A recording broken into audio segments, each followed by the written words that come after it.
Alhamdulillahi Rabbil Alamin wassalatu wassalamu ala Rasulillah wa ala alihi wa ashabihi ajma'in wa amma ba'd. Assalamualaikum wa rahmatullahi ta'ala wa barakatuh. Mga kapatid sa pananampalatayang Islam, ito po ay may kinalaman pa rin sa itinatalakay natin ng mga dakilang katangian ni Prophet Muhammad sallallahu alaihi wasallam. Sa puntong ito'y tatalakayin po natin ang bagay na may kinalaman sa pamamaraan ng pagsasalita ni Prophet Muhammad sallallahu alaihi wasallam. Ilan sa mga naiulat na pagsasalita ni Prophet Muhammad sallallahu alaihi wasallam. Ang hadith naman ito ay hadith ni Aisha radhiyallahu ta'ala anha na sinabi niya, "Makana Rasulullah sallallahu alaihi wasallam yasrudu surdakum hadha.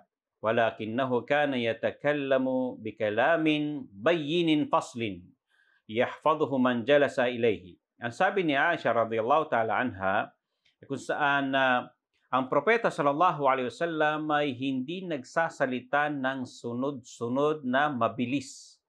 Okay, tulad ng ginagawa ng pagsasalita ng iba. Okay? Bagkus siya'y nagsasalita, sabi ni Aisha radhiyallahu ta'ala anha, ng salitang may paghinto na kung saan maisa sa ulo ito ng mga at maiintindihan ng mabuti ng mga taong nakikinig sa kanya. Okay, ang propeta sallallahu alaihi wasallam ay kung saan umihinto siya sa kanyang pagsasalita, hindi po ito kung saan mabilis. Okay? Siya'y nagsasalita ng salitang may paghinto at sa linaw nito ay maisa sa ulo ito at maiintindihan ng mabuti ng mga nakikinig sa kanya. Ayon naman kay Anas bin Malik radhiyallahu ta'ala anhu, qala, kana Rasulullah sallallahu alaihi wasallam yu'idul kalimata thalathan litu'kala anhu. Ang ayon naman kay Anas bin Malik radhiyallahu ta'ala anhu, sinabi niya na si Prophet Muhammad sallallahu alaihi wasallam yu'idul kalimata thalathan. Inuulit-ulit niya ng 3 beses ang isang salita litu'kala anhu, upang maintindihan siya, maunawaan siya sa kanyang sinasabi.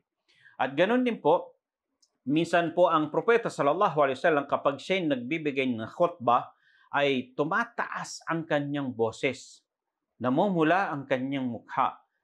Kapag siya'y nagbibigay ng khutbah, tumataas ang kanyang boses, namumula ang kanyang mukha, na para bagang siya ay nagbibigay ng pag-i-encourage sa mga taong lalaban sa digmaan. Yung paano siya magsalita. Okay? At yun po ay sunnah. Minsan, may mga iba na pinapansin nila yung ibang nakukutok, bakit kailangan itaas niya ang kanyang boses. Yun po ay dahil sa isa ito sa mga sunnah ni Prophet Muhammad sallallahu alaihi wasallam.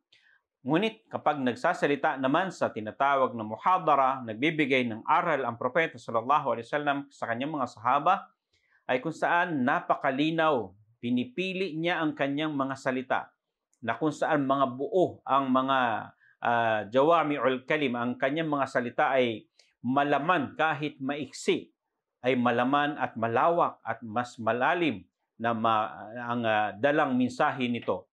At yun ay kung saan mayroon siyang paraan na humihinto-hinto siya, okay? Hindi dire-diretso yung pagsasalita kapag siya nagbibigay ng khutbah, at minsan inuulit niya po ito ng 3 beses.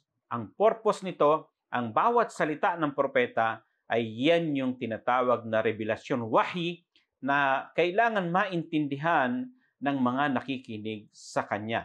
At ganoon din po, kapag nasa khutbah naman, yun po, tumataas ang kanyang boses, ala sautong, ibig sabihin, tumataas ang kanyang boses at namumula ang kanyang mukha, na para bagang siya ay nagpapahiwatig ng, nagbibigay babala, nagbibigay warning, nag-i-encourage sa mga tinatawag na kasundaluhan kapag sila ay lalaban sa digmaan. So yun yung sunna rin na ginagawa sa pagkukhutbah. So naway mayroon tayong nakuha na aral sa tinalakay natin na ito. Hanggang dito na lamang. Wa akhiru da'wana anil hamdulillahi rabbil alamin. Wassalamu alaikum warahmatullahi wabarakatuh.